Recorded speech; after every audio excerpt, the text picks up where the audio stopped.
fokus. Ya, kenapa terjadi di mana-mana? Gempa bumi, banjir, apalagi angin topan, ya, kemudian apalagi tsunami, kemudian apalagi tanah longsor, tabrakan maut, kemudian pemimpin yang tidak adil, ya kan? Kenapa banyak fitnah di mana sini ribut, urusan kursi ribut, itu semua adalah fitnah yang besar. Nah, jadi ini adalah merupakan yang kita hadapi sehari-hari. Makanya kalau bisa untuk menghadapi ini kita harus punya sikap. Sikap apa? Sikap itu usaha. Usahanya apa? Usahanya untuk memperbaiki diri kita supaya jangan sampai terpengaruh. Jangan sampai terpengaruh. Pengaruh ini luar biasa, ya kan? Luar biasa. Jadi yang ini sebenarnya ada 3 di sini, tiga yang paling nampak di situ ya. Tiga poin ini, yaitu yang pertama, yang kedua, sama yang ke-9. Yaitu yang pertama itu apa tadi? Kan di situ disebutkan bahwa ketika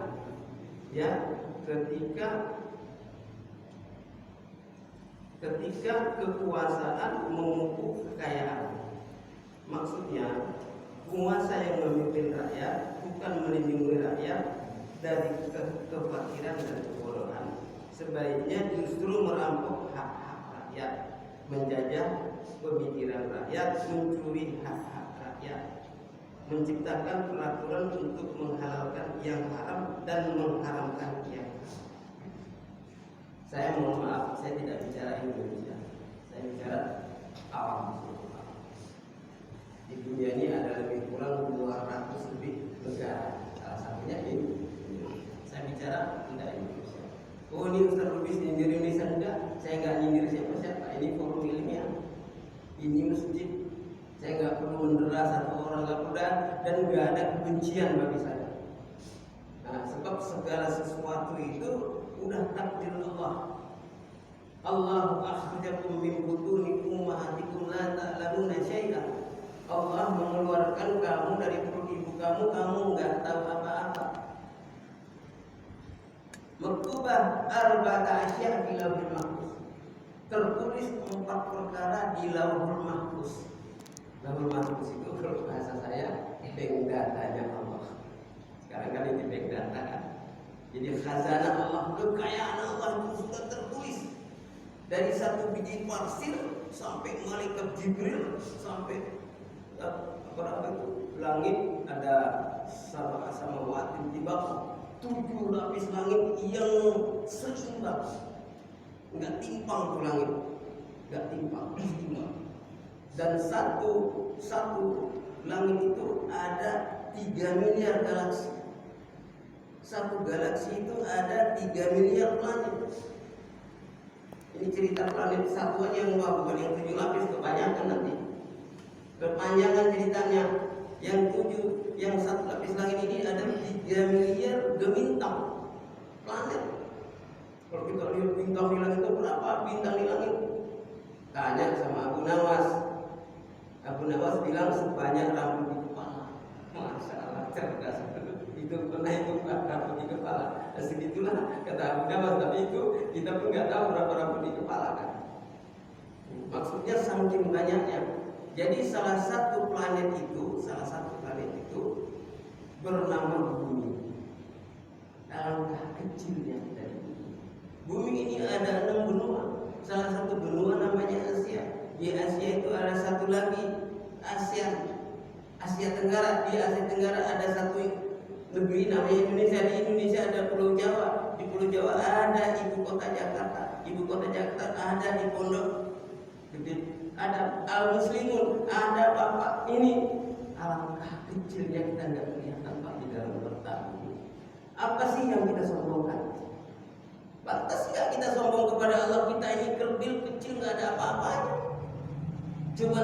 dimuliakan karena dalam hati manusia dikasih fikir hati.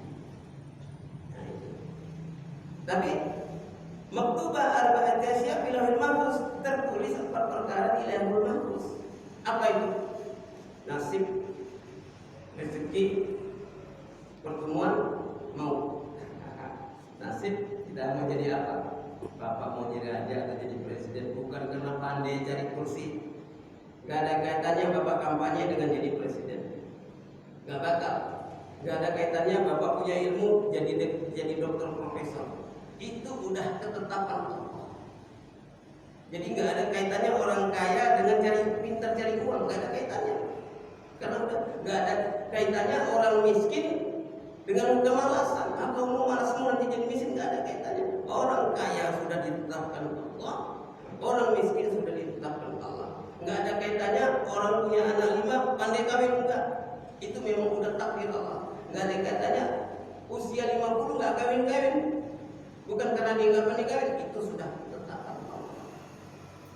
Itu disebut ada dokter ahli kandungan. Istrinya bidan senior. 10 tahun nggak hamil istrinya. Dokter ahli kandungan, bidan senior, di mana ahlinya? Karena yang membuat hamil itu adalah Allah. Buktinya Siti Maryam nggak ada suami bisa hamil, sampai orang bikin fitnah, sampai dijadikan Tuhan itu. Sampai orang ngerasa ajaib. Itu Adam nggak punya ayah, nggak punya ibu, bisa lahir. Hawa nggak punya ibu, punya ayah. Allah Maha Kuasa. Inilah kudrat, ketentuan, nggak bisa diubah.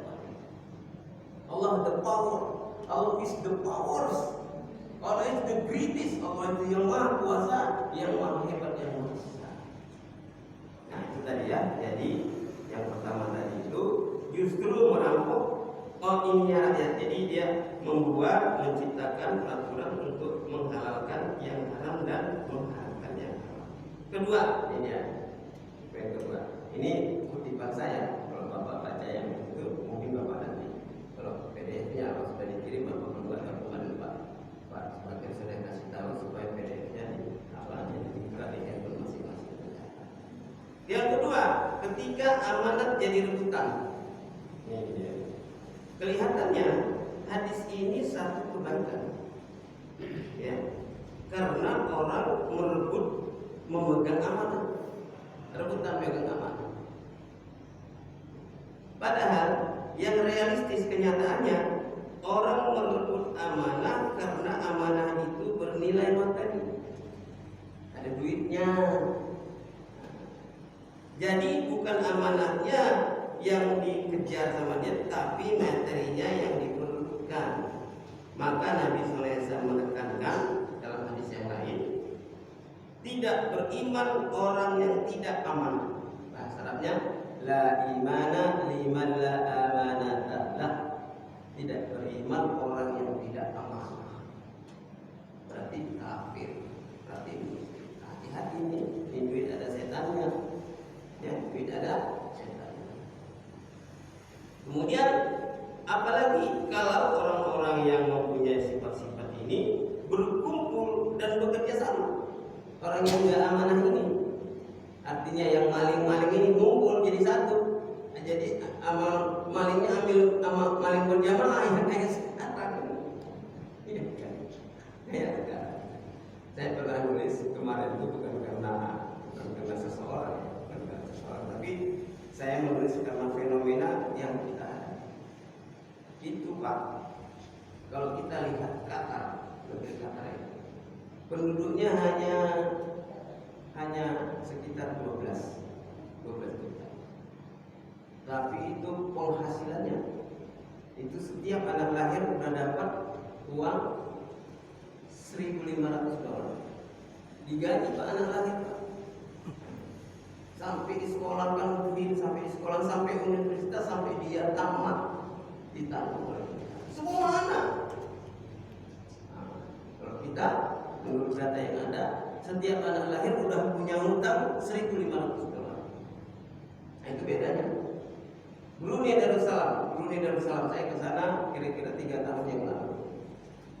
Itu di sana itu penghasilannya 2 aja, minyak bumi sama hasil hutan kayu. Kan dia Kalimantan kan, hutan Kalimantan sebagian itu kan ada Brunei, cuman tidak penduduknya aja cuma 250 juta, nggak sampai 250 ribu, bukan 250 juta, 250 ribu.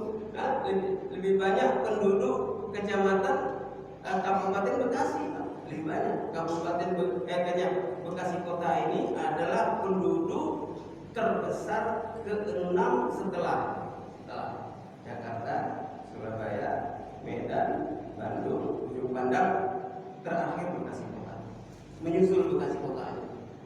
Nah, jadi Brunei cuma 250 ribu penduduknya, hanya satu kecamatan di tempat kita. Saya dulu tinggal di Menteng Atas, penduduknya 250 ribu, ya segitu penduduk Brunei. Tapi itu satu negara yang makmur, bahkan boleh tidak ada orang miskin di sana.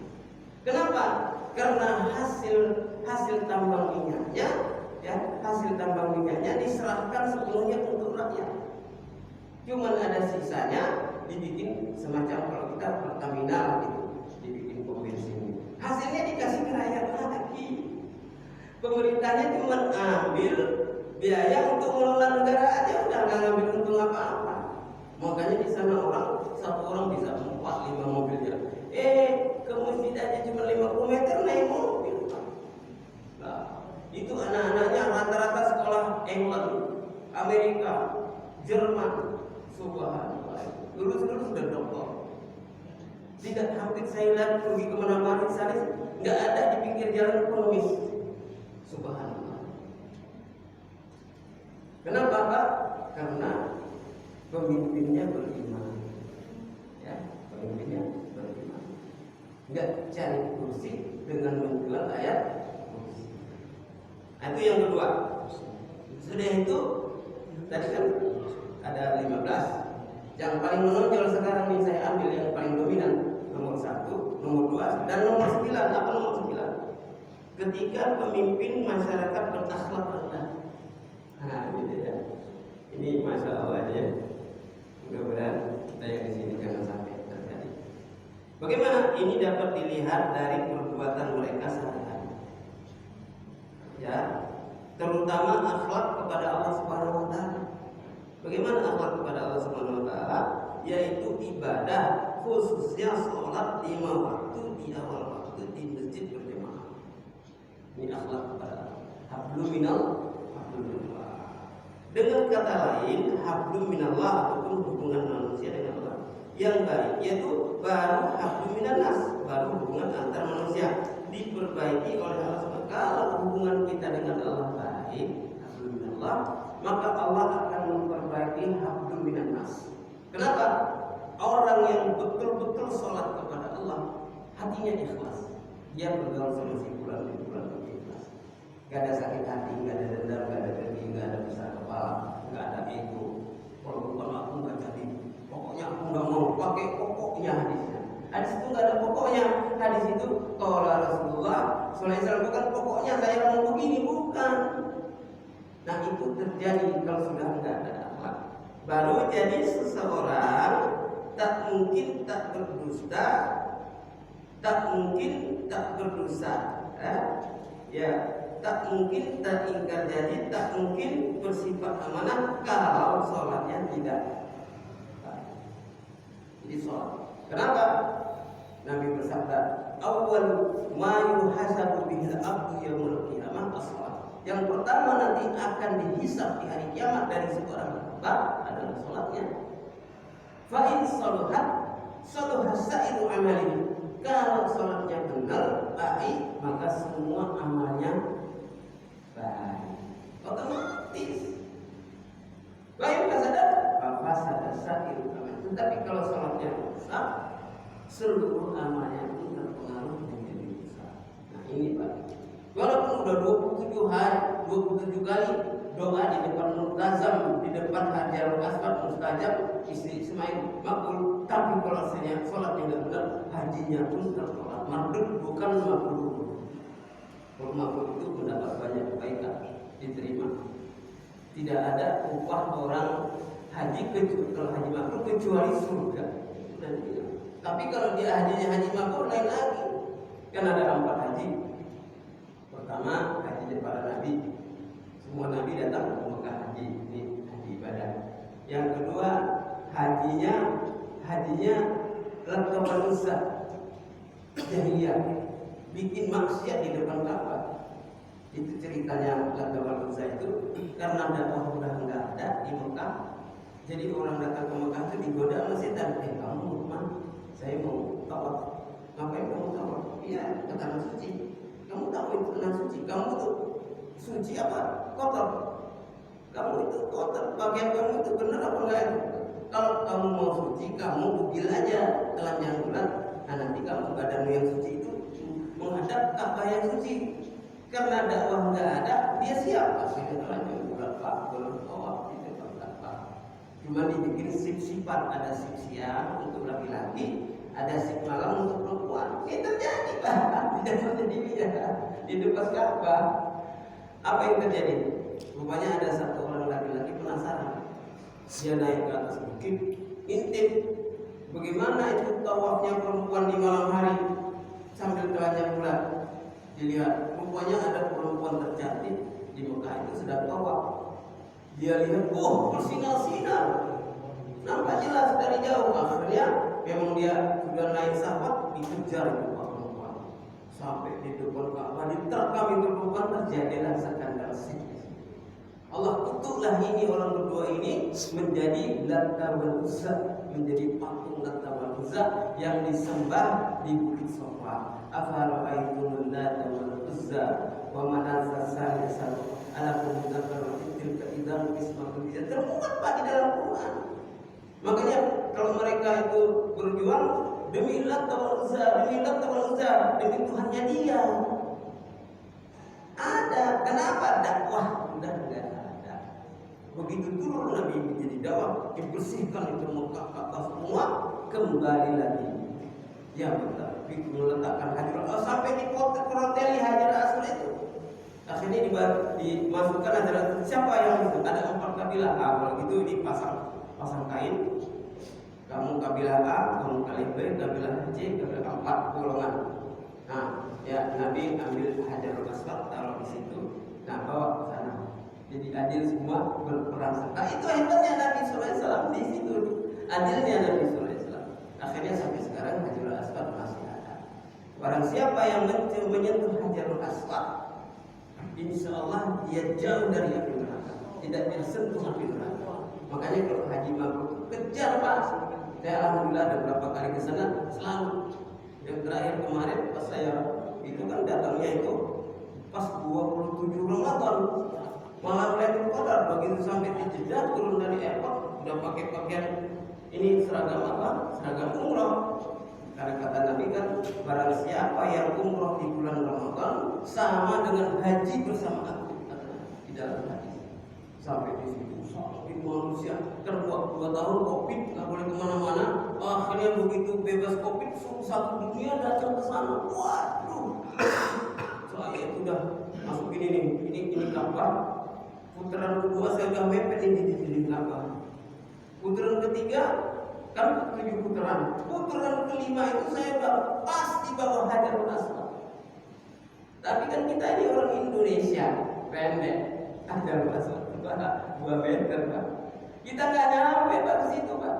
Kita udah begini, ya Allah, tolong ya Allah, tolong ya Allah. Apa yang terjadi? Rupanya ada Allah gerakkan satu orang Afrika hitam tinggi, diangkat badan saya di kepala saya, dipojokkan ke hadapan, dibuang saya pakai kayak sampah. Sampai saya itu terinjak-injak badan saya pingsan. Ini kisahnya akhirnya dibawa saya ke polisi. Di situ kan ada struktur di situ di pinggir Ka'bah itu pakai apa? Udah dipijit, disiram air, nafas, hidup lagi. Kata saya alhamdulillah benar terinjak-injak Pak. Nah itu Pak sebenarnya kalau kita cium Hajarul Aswad itu tidak diharamkan dari hati. Mudah-mudahan kita semua diberkatkan Allah ya. Dan haji segera ya, harta kita jangan disimpan-simpan, tapi bawa ke surga, ya kan? Harta kita jangan dipendam-pendam, ditabung-tabung, nggak ada gunanya. itu kalau harta yang ditabung-tabung itu Pak nanti dihisap, dihitung. Masya Allah, kalau bisa kita meninggal dunia sudah semua bebas, sudah di jalan Allah. Paling tidak sudah diikrarkan, bisa dipakai. Kalau kita punya harta rumah warisan, kasih tahu sama anak-anak kita, ini anak begini ya, saya begitu, sudah saya ikrarkan ini harta untuk kalian anak berapa begini, syariatnya bagaimana begini. Rumah saya itu kan kontrakan ada di pintu, yang 2 saya pakai sendiri, yang 5 dikontrakan. Di situ kelasnya kira-kira sudah ada 1 jutaan lah, 900 kalau dia kelas kayak saya 3 pintu depan tengah belakang kan 3 ruangan. Saya masih kasih 500, masih harga lama, kira-kira 10 tahun yang lalu belum naik. Dan dari 500.000 itu saya zakatkan 50.000 per bulan. Jadi mereka hanya bayar 450.000 supaya saya zakat saya itu udah bersih, nggak lagi mikirin itu karena nanti dihisab harta kita. Jadi kita gitu, apa-apa yang jangan sekarang kita bayar pajak oke tapi nggak bayar zakat. Nah untuk bilang kita coba kalau STNK terlambat aja, lingkungan. Padahal itu zakat kita nggak dihitung itu, makanya Turki lumayan.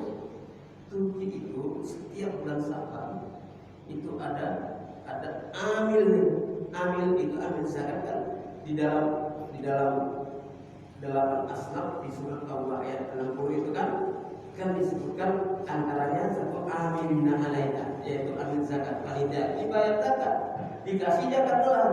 Jadi panitia itu bukan hanya bikin pengumuman di masjid, pengumuman sudah dibuka ini untuk zakat fitrah dan zakat harta, boleh datang ke masjid, enggak cukup.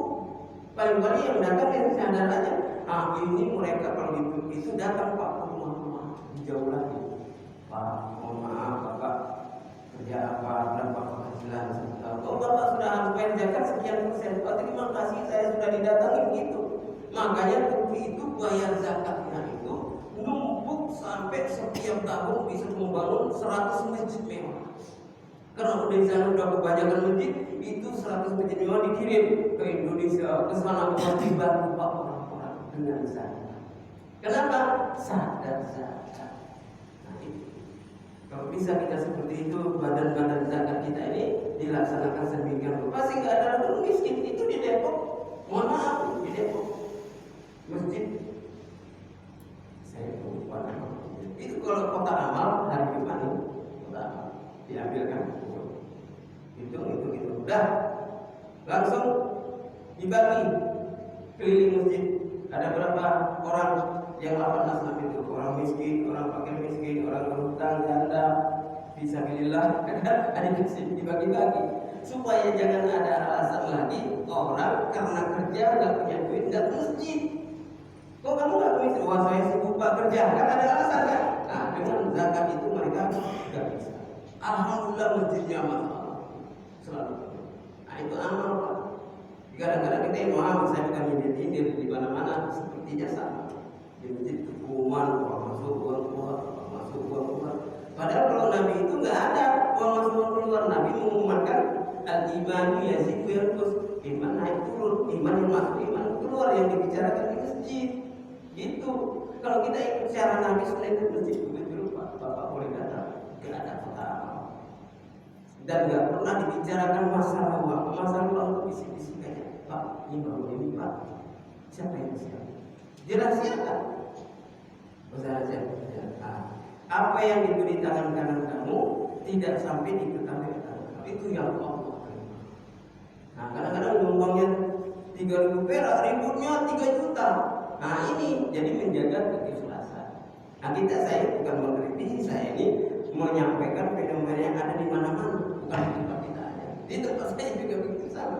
Susah kita mau berapa nanti dikira kita melawan arus, padahal kita menyampaikannya. Nah, kemudian apalagi sesombong-sombongnya manusia, sekeras-kerasnya hati manusia adalah seorang muslim yang meninggalkan sholat. Nah, yaitu di dalam satu hadis disebutkan, bahkan di satu hadis seorang yang sekali saja meninggalkan sholat dengan sengaja, kafirnya udah nyata. Dalam hadis yang lain, seorang yang meninggalkan sholat dengan sengaja sekali saja, satu buku sini di dalam hadis dituliskan 80 tahun. 1 tahun di akhirat, 1000 tahun di dunia. Jadi saya sudah hitung pakai kalkulator. Jadi 80 tahun dikali 1000 dikali 365, satu kan 365 hari.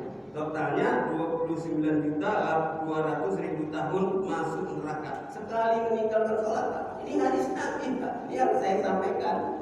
Ya kan? Jangan sampai lagi ada saudara kita, anak kita, tetangga kita, ipar kita yang nggak, terutama laki-laki ya. Perempuan itu tidak ada kewajiban ke masjid. Kalau dia datang ke masjid nggak boleh dilarang. Yang penting jangan menimbulkan fitnah. Nah, ini hijab bagus ini. Perempuan untuk di sehari paling bagus. Ada juga perempuan di mana-mana terbuka-buka gitu. Kalau ini bagus saya lihat di sini. Alhamdulillah. Kalau di Malaysia itu hampir semua masjid yang saya kan sering ke sana karena cucu saya juga anak di sana. Jadi kalau di sana itu malah pintu masjid untuk wanita, orang masjid itu lain. Ya kan, spesial orang wanita masuk dari pintunya lain, tempat parkirnya lain. Nah, cuman ada CCTV, ada TV. Kalau misalnya ustaz yang kayak sekarang ngajar ini ada ditampilkan, dia tahu lah suasana, tapi dia sendiri nggak melihat secara langsung. Ustaznya pun nggak melihat secara langsung. Nah, ini kalau di sini saya sudah bagus ini, alhamdulillah diteruskan. Nah, kemudian 29.200.000 tahun masuk neraka. Itu sekali meninggalkan. Bagaimana kalau terus-terusan meninggalkan sholat? Ya jawab sendiri. Masya Allah. Kasihan Pak ya. Selama meliputi istana presiden saya di DPR, MPR, Mabes Polri, Hankam lebih kurang 20 tahun, saya sering mengikuti sidang atau rapat.